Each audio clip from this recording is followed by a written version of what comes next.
lot of cases, I get called, you're the fourth guy I called, you're the first guy to pick up the phone. And that's how we've been able to really build the business. Our competitors are our best advertisers for us because they drop the ball so badly, we look like all-stars by just saying hello.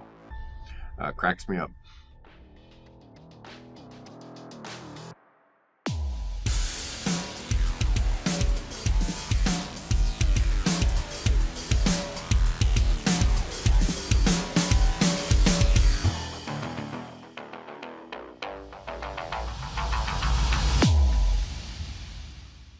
Welcome back to the AC Method. I'm your host, Aaron Clippinger. We're always talking about personal growth, business growth, and definitely in the signage world. Today, I got a good friend of mine, Rick Goyette, owner of All Mark Signs and Graphics. He's coming on the show, and we're going to talk about his business and his journey. Rick, how you doing today? All right, Aaron, thanks for having me. Of course. You know, my sign company was founded in 82, and it looks like your sign company was founded in 89. You know, the 80s just got some good stuff coming out of it. Yeah, no, it was a good time. My mom started it, and she was experienced primarily on the sales side, in wholesale national safety supplies, and she left for another job and got called from several of her former customers and reps and things like that, and said, "We miss you. We want to work with you." She made the decision to start the business literally out of my sister's bedroom at the time. Progressed it down to the garage, rented some space, eventually bought a building. This is a woman, high school education, but just really strong, intuitive business sense. And she built a really nice business over the next couple of decades. It's awesome. And, it's funny, safety equipment, hey, it's needed all the time. Mm-hmm. And we're buying it. To have somebody go from safety equipment to the signs, though, that's kind of an interesting journey. I don't hear that very often. If you know, I'm hoping you do, how did the safety equipment turn into signage? How did we make that jump? Well, she was really on the signage side, so she worked for a company which is familiar to a lot of people called National Marker.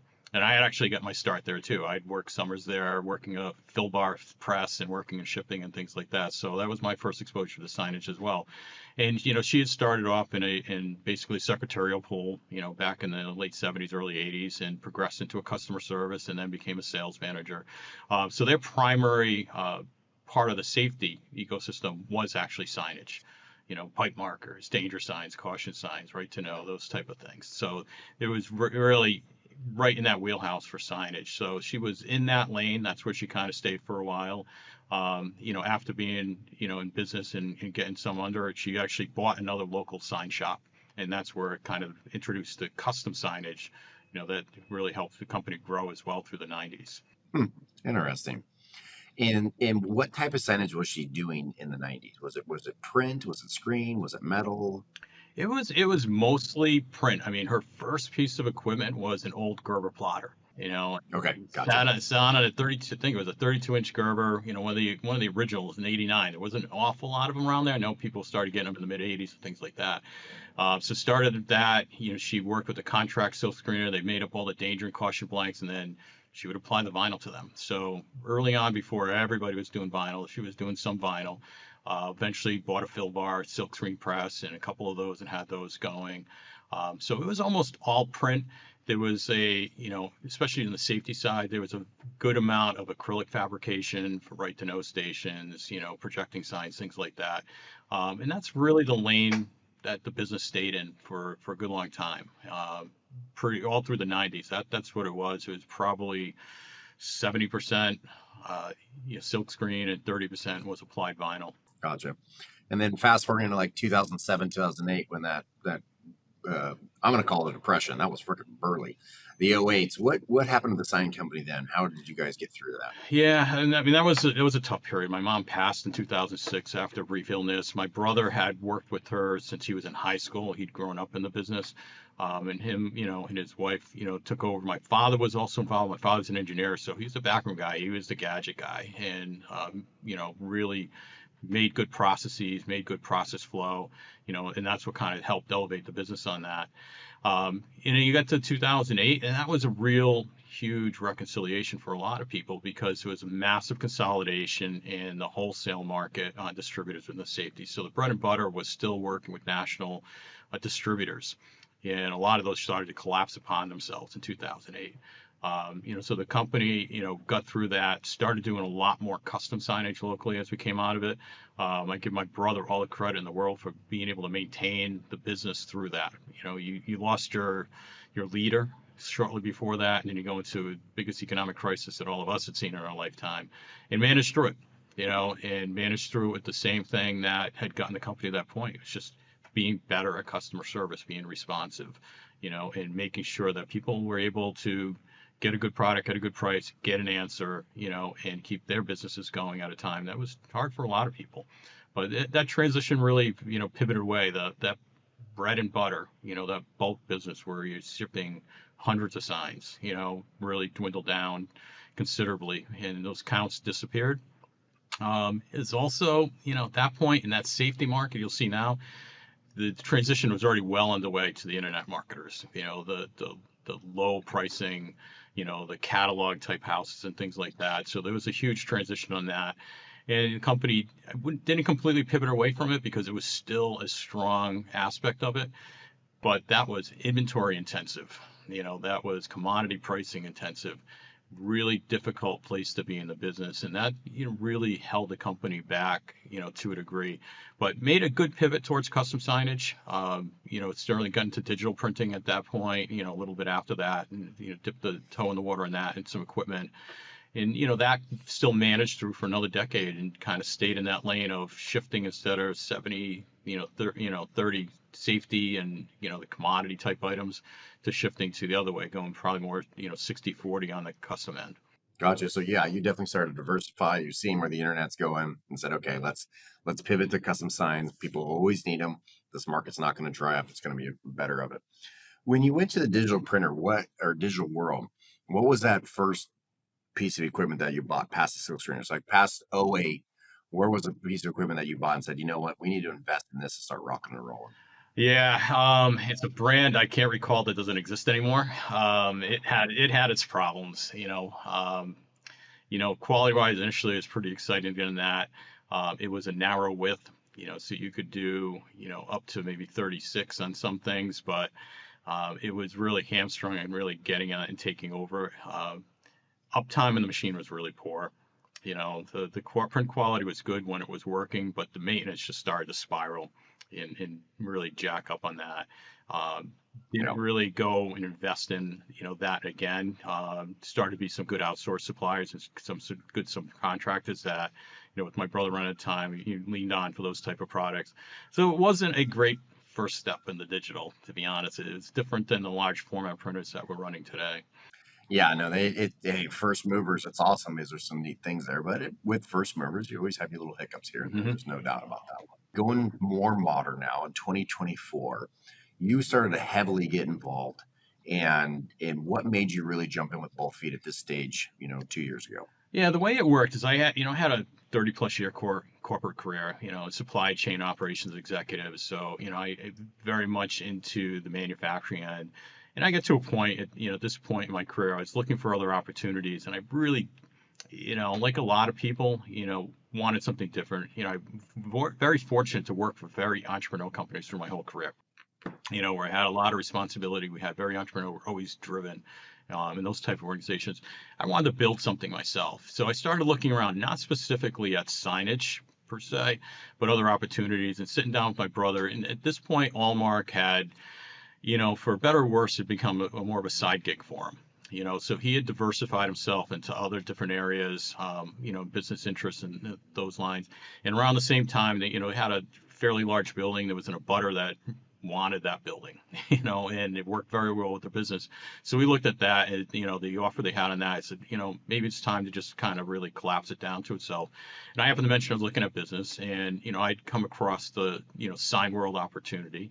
We can talk a little bit about that, and said, oh, I saw this, and he's like, here. It's like, I'm ready.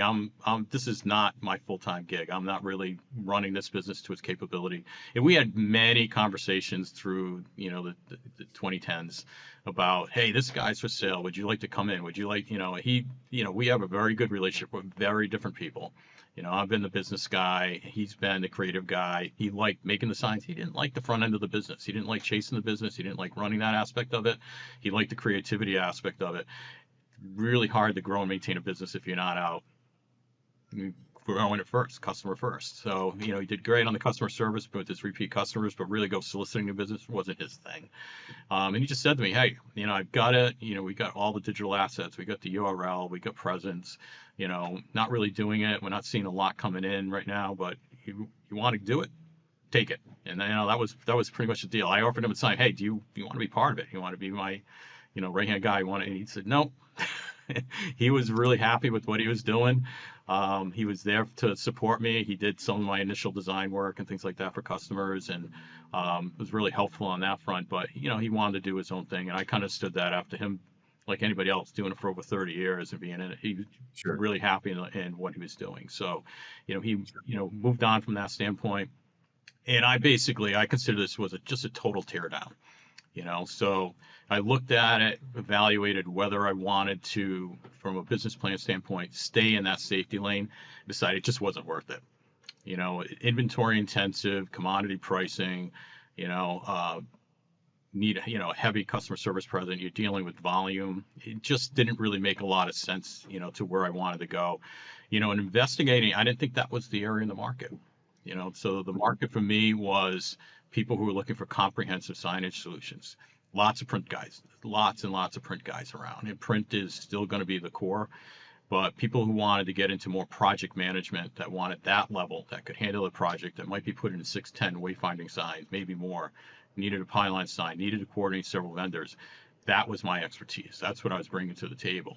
And that with, spending those initial months, making sure I built a very capable, supply base, that could cover my installation, on those large jobs, that was licensed, that was insured, all the things I thought were a little bit holes in the market.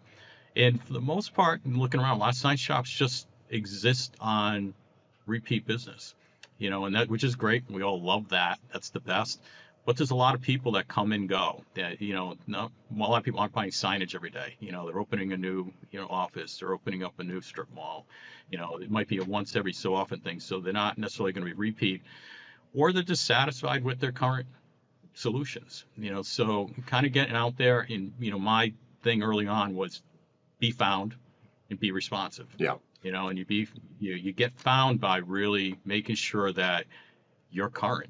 You understand how, the Google searches work, that your Google business profile is up to date, that you're out there, you're doing your marketing, you're doing your social media, things like that. So if you get found and you're responsive and you're competitive, I think right out of the gate, you're 50% chance of getting that order, regardless of anything else. In a lot of cases, I get calls, you're the fourth guy I called, you're the first guy to pick up the phone.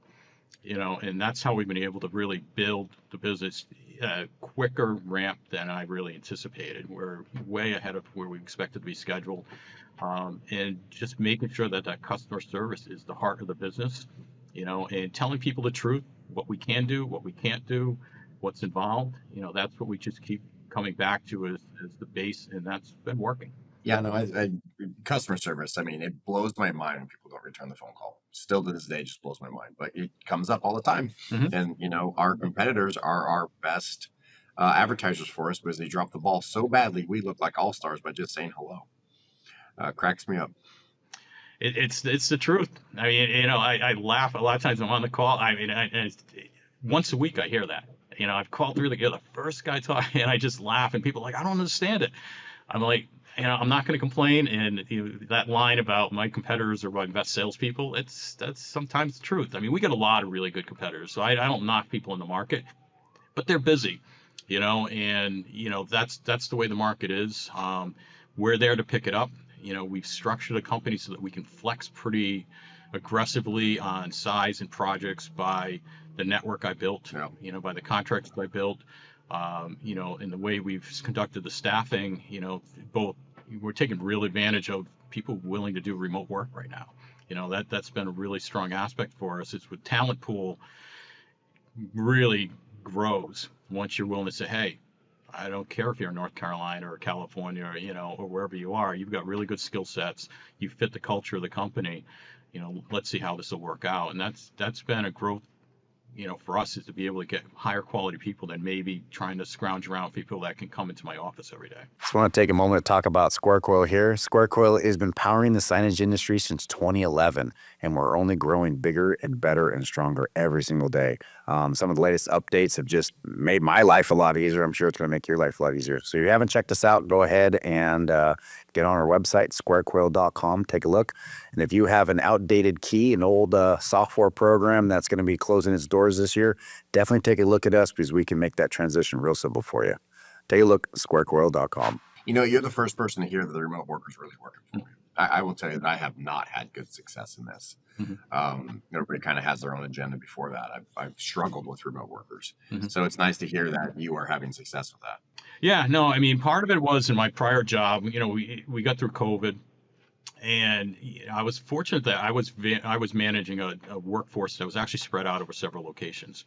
So for most of the last, 15 years, it just happened to work for me that, managing multiple locations, people that were diverse. In some cases, I had people in different countries that were working for me. I was used to how to manage that. And then when we got to COVID, I had people in multiple offices spread out over the region, things like that. So we're already there, and we sent everybody home for a while. It's okay. This is what we're going to do. We already had a structure I was familiar with of how to manage people, how to work with people, the tools that were available to manage through those. So I had that basis to work to. It's not for everybody.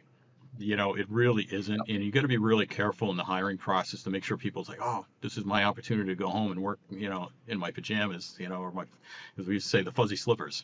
So it's not for everybody. So you have to know how to manage them. You don't have to give people the flex.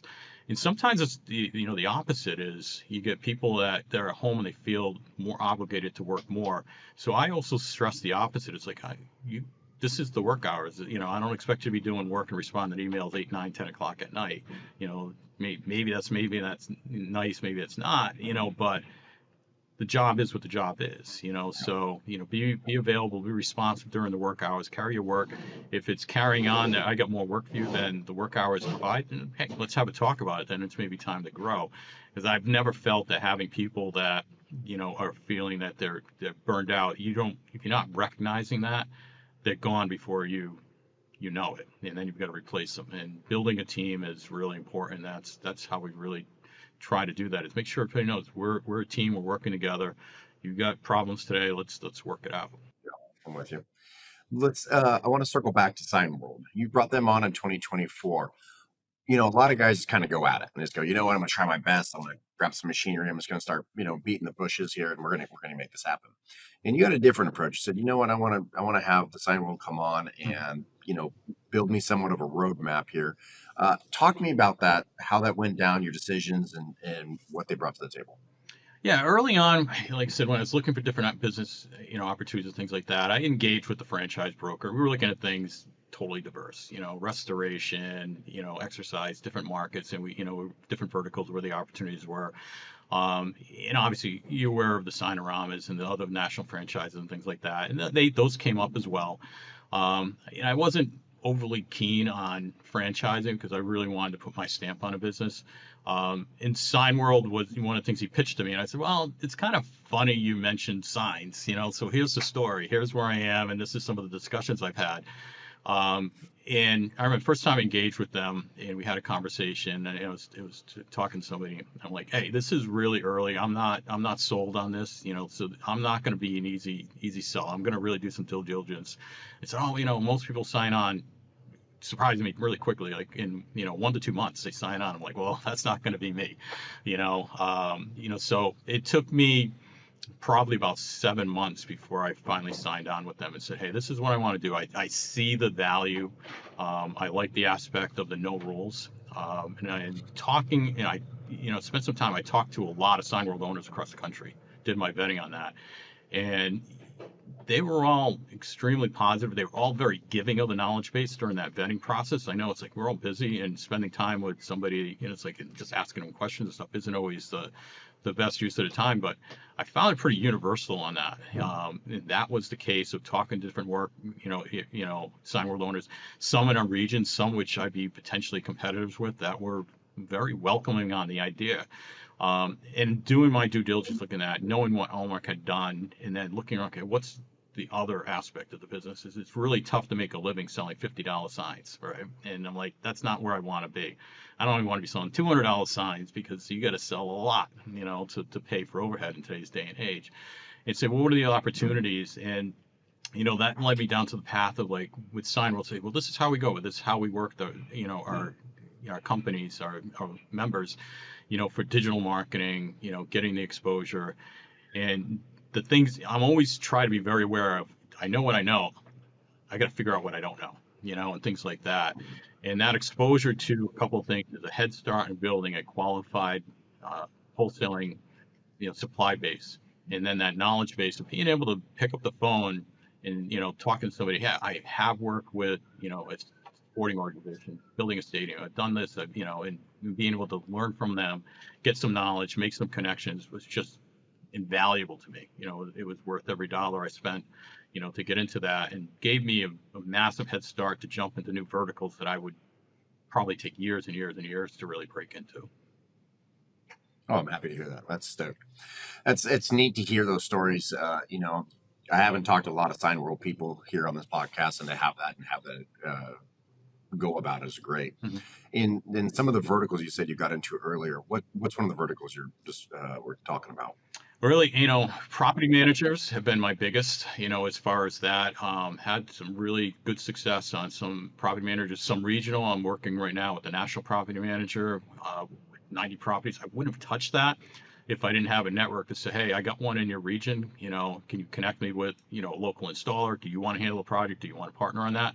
So I've got that national that I'm working with right now.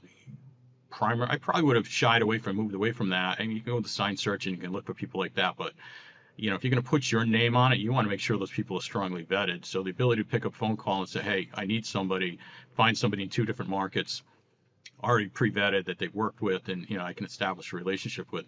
So that's been the primary one. There was one we were working with a local sports organization and things like that. Decided to shy away from it and not go aggressively into it because I think it would have consumed too much of us at that point after talking about some of the requirements and the experience with other people. So it goes both ways. Is something that seems really exciting, say, is this the right thing for us right now? Is this going to pull me in a direction that's going to cause me to suffer with other customers and things like that? So it's worked both ways on that. Verticals that we've aggressively gone after, and verticals that we're kind of holding off now. It's maybe a future growth path, but don't want to dip our toe too much into those. Yeah, no, it's one of those things you want to stay in your lane, but at the same time, Mm-hmm. when your clients keep bringing you a certain type of work, like channel letters or monument sign, where you got metal work in there. After a while, you look at that and you go, okay, Mm-hmm. what's it going to cost me to buy a welder, get a metal fabricator, and then of course a paint booth and a painter? Mm-hmm. That's the other side of the coin there, and say, okay, I got to go into these 2 verticals just to be able to supply in house. Mm-hmm. Now, for myself, I went into almost all my verticals because of quality. I didn't like what the wholesalers were producing. I didn't like the level that it was coming back to me. I need to be able to control that quality. So we vertically integrated almost every aspect, from printers to metal to install it, just because I needed to be able to control that. What is one area that you found that in the end of the day, it's just better to bring in-house? What vertical would you say? Well, not so much a vertical, but a functional area, which is installation, and everybody struggles with installation. So, part of what we want to do is we want to make sure we're insured. We want to make sure other people are insured, that we're handling it. Having a manufacturing background, safety is always paramount to me. I'm not going to put my team in position of, yeah, I think you can reach it with a ladder. That's just not going to work. It's like, oh, you got a 4x6 panel and you're going up 20 feet with 2 guys and a ladder. Yeah, no, we're not going to do that. And, and I hear from you, yeah, we can do it. I'm like, yeah, I know you can, but we're not. That's not what we're going to do. So I've got really good installers, but sometimes that runs in conflict with one of our primary directives, which is to be extremely responsible. There's a lot of people running around with 12, 16, 18-week lead times because they got to schedule it out. I don't want that. I'm in that position in some jobs right now, just because of the way things lay out between, permitting, fabrication, installation, things like that. But gaining a little bit more control, certainly not 100%, because there's going to be areas where, hey, they're just going to be better. They got cranes, they got better equipment that they can handle. But continuing to build on our installation capabilities is certainly an area we're looking at. I'm pretty fortunate in the other areas. We do an awful lot of, dimensional signage right now. And I've got multiple guys in place, so I don't play them against each other because that's just not how I manage suppliers. But as lead times kind of ebb and flow with different suppliers, it's like I can get a good lead time. And they've fallen into the niches, whether it's aluminum or it's lamb or it's acrylic, painted, routed, whatever it is. I've got the roster of people to be able to flex around that are reliable on that. So if I know, and I always preach open communication, if you know you're kind of jammed up on that, don't worry about it. Just let me know. I guess somebody else will handle it. You'll get the next one, and we'll kind of work from that. You never want to be too spread out with people because you want to have presence with them and not just be a bit player. And I've been able to work and establish that I've got some presence on that I'm not sending it to 10 guys, because that's just, you do quote shopping and things like that. You want to build relationships. I've been really kind of focused on building those relationships and having them be open on that. So we do really well on that. Channel letters have been probably more difficult. It's a very competitive market out here. We kind of run into that, and it is something that on my strategic plan we are looking at. It's an area probably we're going to have to make a move on and get our ETL UL certification if we're going to do it right. I know that's why it's competitive in this market. There are guys that don't have the bug. We're not going to do that. And when we tell customers they are going to have a UL cert, it is going to pass inspection. You will not have any problems. You won't have somebody coming down and saying, taking that down. That won't happen with us. So if we're going to pull that in-house, it's not as simple as, as buying a channel, vending machine and throw up a $1,000 paint booth and kind of working from there. We're going to do it right when the time is right. We've got that on the plan, as far as moving forward. We were ready to pull the trigger on the CNC. I just didn't see the need because I was getting such good quality and good responsiveness out of, the guys that I have. Sure. That we haven't done it. We probably will because basically the way we run it is we have a dollar threshold for where we want to get the business where it really starts to make sense, where it's going to contribute to the bottom line strongly. We're really at that right now. But like everything else, it's staffing. I can get a machine. I got to have the right people to run it. So, we're going to take those hurdles kind of one at a time. But we know that installation, increasing our bucket reach and that capability is probably number one. And right after that is probably getting into that UL certification and taking those next steps along that. So we can be a little bit more competitive. We can certainly be more responsive, but we work things around that. Again, that primary thing. How responsive can we be? We do not want to be. We won't be the lowest cost guy in the market. We know that because we want to structure the overhead so that that's all around support for the customer. So we're not going to be that. We're going to be honest with people on that, but you're going to get somebody that's going to stand behind the product, that's going to service you down the line and kind of work from there. So to do it right, we got to do it, in steps, in the right progression, as we kind of move along. Yep. No, I'm with you on that one. And being the lowest priced person, the Walmart strategy is not the win at the end of the day. It's never going to fight. It's all the times we bring SquareCoil, the software, into sign companies, and every single time we show them their costs, what their real costs are, and then what their profit margins are. I'm like, I thought I made more money than this. I'm like, no, you don't. This is what it really costs. It really does, and it feels good on this side of the fence to show them what their true costs are, so they have a chance to really make a living and not just scrape by. So, all good things on that one. Well, Rick, I really appreciate you coming on the show and sharing us a little bit about Allmark and where it's headed out. I love your success with Sign World and where you guys have been growing. Hats off to you. And if anybody's in the Rhode Island area, Allmark Signs is the place you're going to want to go. Thank you, Rick. I appreciate you coming on the show. Thank you, Aaron. Appreciate it.